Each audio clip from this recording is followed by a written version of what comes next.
administratif est totalement prisonnier par le système rwandais occidental. Et je voudrais vous révéler quelque chose que vous ne connaissez pas. Avant que Aftel arrive, il y a eu des réunions occidentales où l'Occident a jugé bon d'écarter Mobutu et de prendre le Congo et de le donner entre les mains de Kagame. C'est comme ça que l'Aftel est né. Et l'Aftel a produit la République démocratique du Congo. Et donc, chaque fois que vous allez utiliser la République démocratique du Congo et sa constitution, vous serez toujours sous le gigue du Kagame et de l'Occident. L'actuel chef de l'État, le pouvoir qu'il a, il n'a pas eu ce pouvoir seul. Il y a eu des coalitions parce que vous avez parlé tout à l'heure là de l'Union sacrée. Est-ce qu'il va aussi remettre le parti à l'ordre au début de tout pour lui-même d'abord se culpabiliser pour dire je suis chef de l'État, pas par mes efforts, je dirige le pays, pas par mes efforts, mais par rapport aux idées des Occidentaux. L'humanité tout entière est en train de subir des choses qui sont à la recherche d'un pays auquel il faut aller faire réflexion. Ce pays-là a été choisi depuis l'existence de ces Congo. Je vous dis. Alors, je commence par mon frère, les journalistes qui venaient de parler de deuxième indépendance. Et il m'a posé la question d'éclaircir sur où est-ce que je tirais la deuxième indépendance, je crois. Et aussi, il voulait que je puisse éclaircir sur l'origine d'abord de la deuxième indépendance.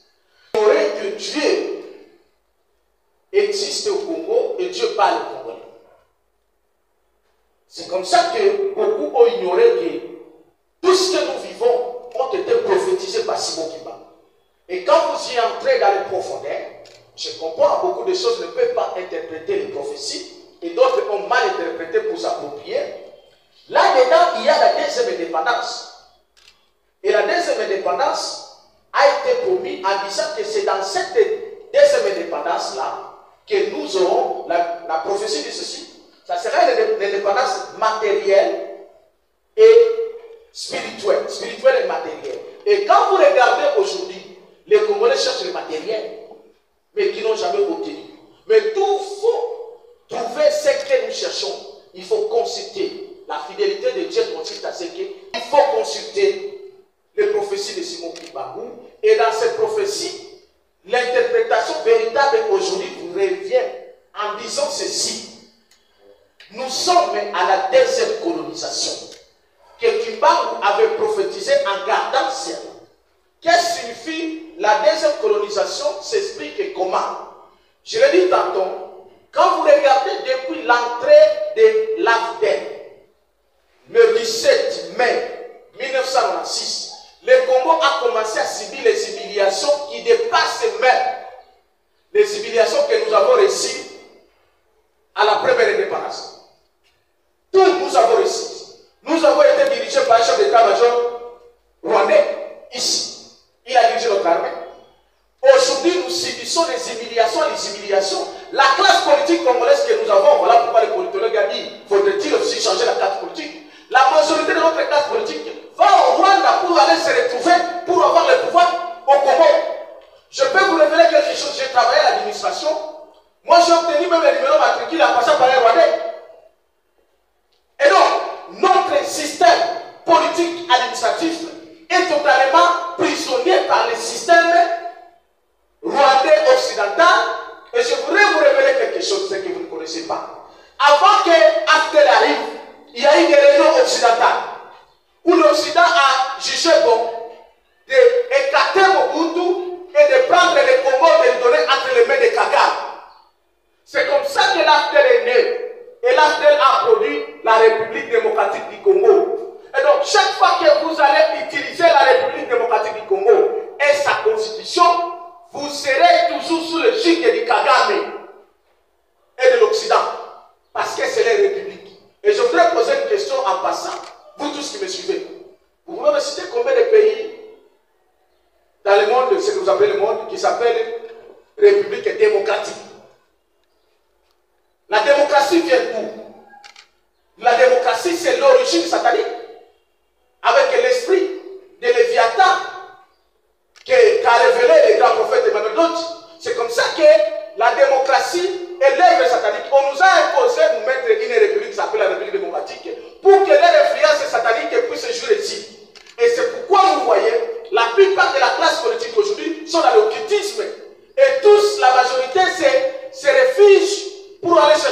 l'Église à l'Occident. Voilà pourquoi je lis la Bible dans Ésaïe 18. Je voulais aussi directement poser Ésaïe 30. Je voulais même ordre d'idée répondre à mon ami qui a parlé des Congolais, qui nous fait croire que la politique ne nous concerne pas. C'est faux. Le premier politicien, c'est Dieu. C'est Dieu qui est le premier politicien. Quand la Bible dit ceci, voici l'interprétation de ce verset. Rendez à César et à ce qui est à César, à Dieu à ce qui c'est quoi? Payer la dîme, payer l'impôt. Ça n'a rien à voir avec la gestion du pays. La gestion du pays doit être inspirée par Dieu à travers ses hommes. Voilà pourquoi dans Ésaïe 30, Dieu a dit ceci. Est en train de dire à la classe politique, vous faites les accords que vous ne consultez pas Dieu. La majorité de la classe politique, cette constitution que nous avons ici, c'est une constitution des accords qu'on est allé consulter avec le Rwanda et l'Occident. Il y a une discussion qui se fait par les politiciens. Certains disent que non, c'est les Congolais qui ont rédigé. D'autres disent que ce sont les étrangers. Moi, je vais les trancher. Ce sont les Congolais qui ont rédigé avec l'esprit, avec l'intelligence étrangère. Parce qu'ils ont été téléguidés par l'organisation satanique occidentale via rwandaise. Et donc, la nécessité, l'impérativité, la solution dans cette souffrance-là que nous subissons. Parce que l'origine de cette souffrance-là vient de là. Les politiciens congolais cherchent les solutions dans les problèmes, sans pour autant entrer à profondeur. L'origine de la souffrance, c'est que nous subissons aujourd'hui, dit l'origine dans la République démocratique du Congo, qui est une officialisation de la deuxième colonisation. Je vous le dis et je cite, selon Satan et l'Occident, c'est Kagame qui est le président du Congo. Et voilà pourquoi la classe politique et hypocrite que nous avons, la majorité sera le roi pour aller signer les accords. Je vous donne un exemple. Vous avez vu quand les chefs de l'État actuel, Félix Antoine Tshisekedi a eu le pouvoir, la première mission qu'avait effectuée son directeur du cabinet, aujourd'hui président de l'Assemblée nationale, Vital Kamerhe, et le conseiller spécial qui s'appelait François Beya, ils ont effectué une première mission au Rwanda. Qu'est-ce qui a été? Nous pouvons demander à Kamerhe de nous dire aujourd'hui ce qu'il avait signé. Et qu'est-ce qu'il est allé faire au Rwanda? Nous connaissons les choses. Voilà pourquoi nous disons ceci. Il faut que les chefs de l'État puissent recevoir. Nous allons nous donner des orientations prophétiques. Si les questions politiques de ce pays ici, le pays ici ne marchera pas, alors pas avec la constitution de la 18 février, la constitution de la 3e République. C'est une république de la malédiction, une république d'origine de nos souffrances. Il nous faut changer. Et mon frère a parlé de la Bible. C'est quelle Bible que je parlerai? D'ailleurs, j'ai un exemple de Bible ici. On peut changer de version, mais la Bible reste la même. Mais le plus important, c'est qu'aujourd'hui, les Congolais visités par les prophètes qui vont vous interpréter qu'est-ce qui est bon dans la Bible. C'est comme quoi la version qui est considérée, je suis avec français courant, c'est la version qui sera considérée. Et quand je dis c'est la constitution principale, pourquoi? La prestation de serment, ça se passera sous la Bible, dans toutes les autorités politico-administratives.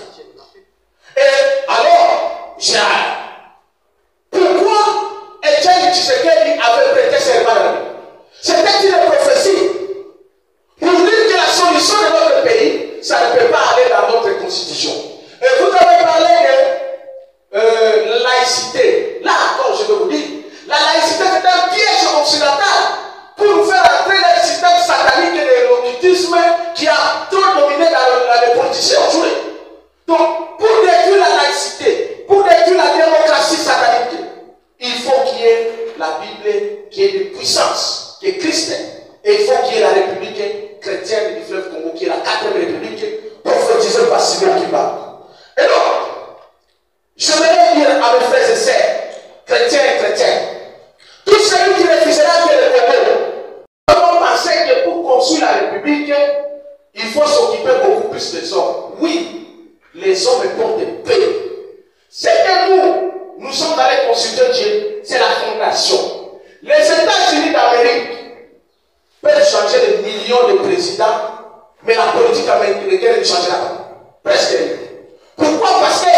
constitution principale, c'est la Bible. Et donc pour nous, le président Antoine Félix, il peut ou ne pas être là. Il peut être là. Est-ce qu'il sera là éternellement? Non. Mais notre constitution principale, qui est la Bible, restera là jusqu'à la fin du temps. Ou jusqu'à la fin du monde. C'est là. Parce que c'est la puissance divine qui va te poser. Alors, et donc pour nous, ça apporte peu qu'il reste ou pas. Mais le problème, c'est que nous puissions avoir une fondation divine. Le pays, le Congo, c'est un pays chrétien. À 99%. Pourquoi on doit avoir un pays chrétien, mais dirigé par les constitutions sataniques? Et non. Il faut que nous puissions rétablir ce que Dieu avait prophétisé dans la Bible.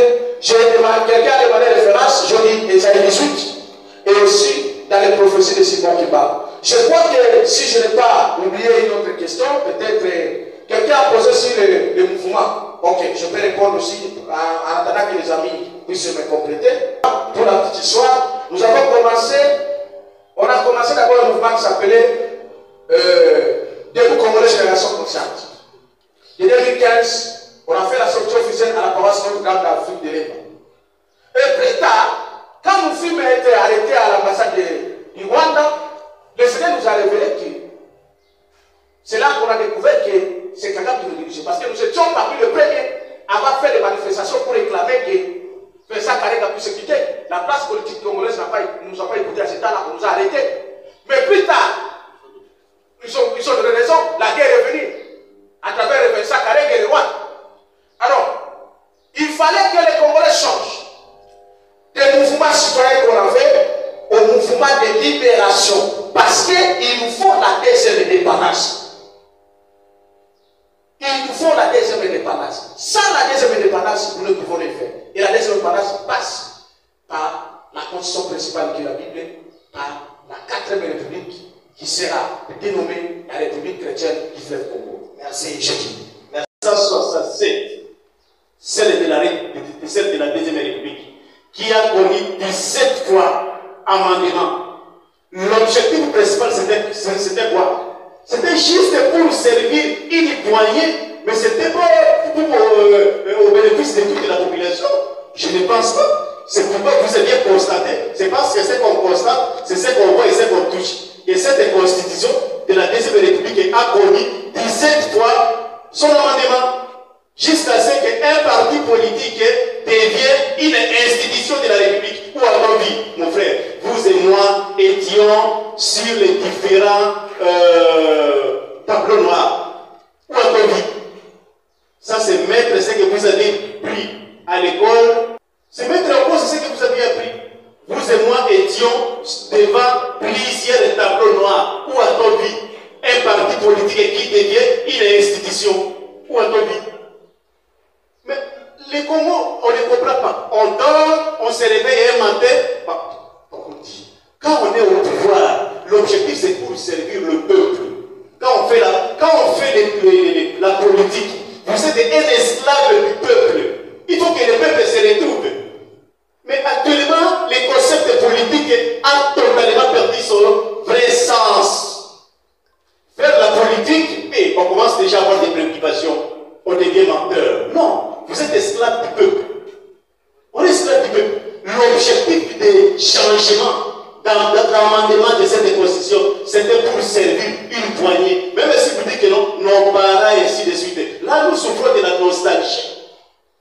Je ne discute pas. Dans le mal, on peut créer les biens. On ne peut pas dire que non, voilà, toutes les choses ne marchaient pas à la deuxième République. Non, c'est ce que je n'ai pas dit. Et cela n'a pas été aussi sorti de ma bouche. Non. Dans le mal, on peut tirer les biens. Alors c'est pour dire que, par rapport à l'initiative plus la constitution de du 18 février, telle que modifiée à ce jour, on peut revisiter certains articles. C'est un texte que les hommes ont fait. C'est une œuvre humaine. Une œuvre humaine a toujours été l'objet des imperfections. Même les fameux articles des années, on ne les touche pas. C'est un article verrouillé. Qui t'a dit? Mais ce sont les hommes qui l'ont verrouillé. mécanismes pour les déverrouiller. Ne touche pas mon désavète. C'est comme si les contrats, ce n'est qu'une poignée des gens qui veulent s'approprier pour soit s'accaparer de cet article. Non, ça ne se passera pas. Merci beaucoup, merci, Maître Willy. Nous passons la parole à Daniel. 2 minutes. Oui, bien sûr, c'est pour encore nous donner la parole.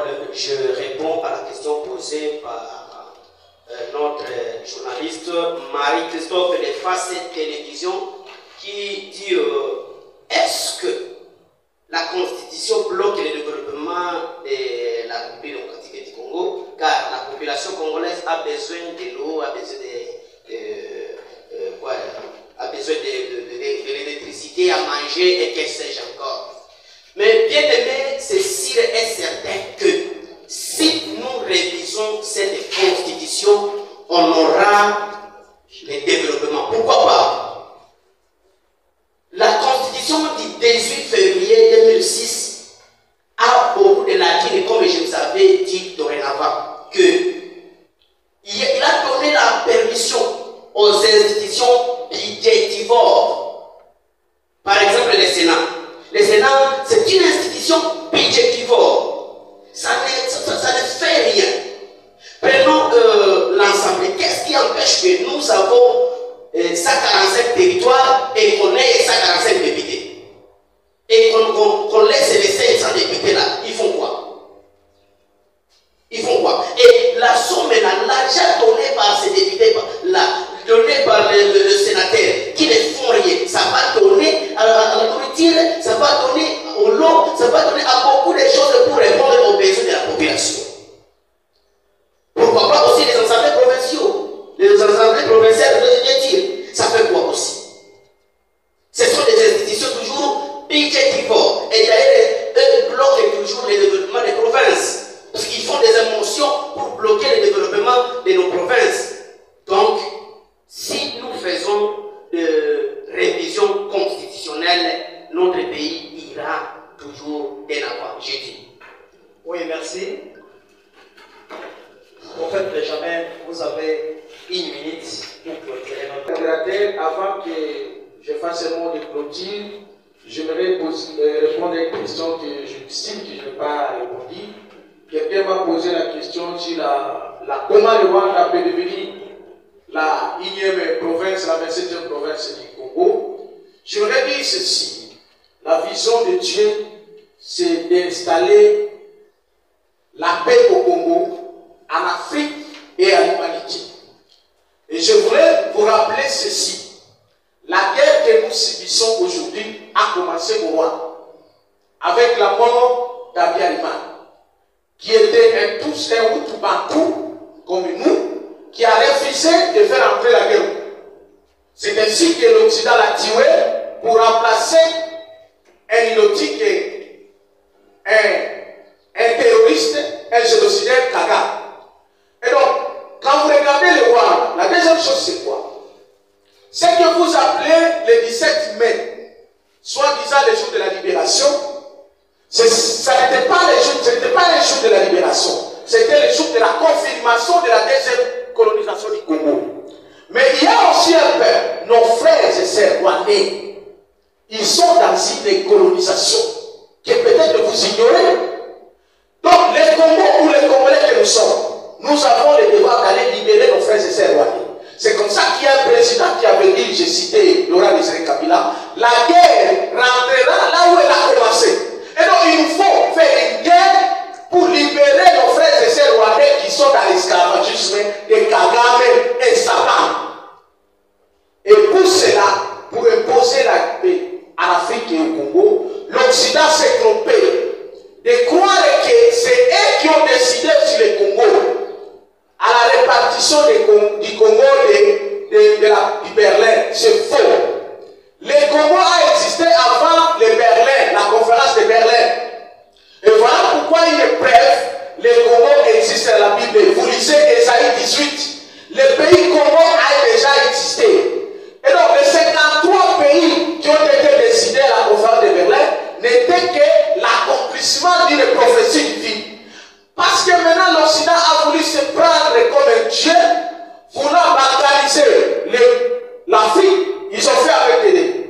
maintenant, ils ont réussi, mais avec l'esprit du Congo, ils ne peuvent pas réussir.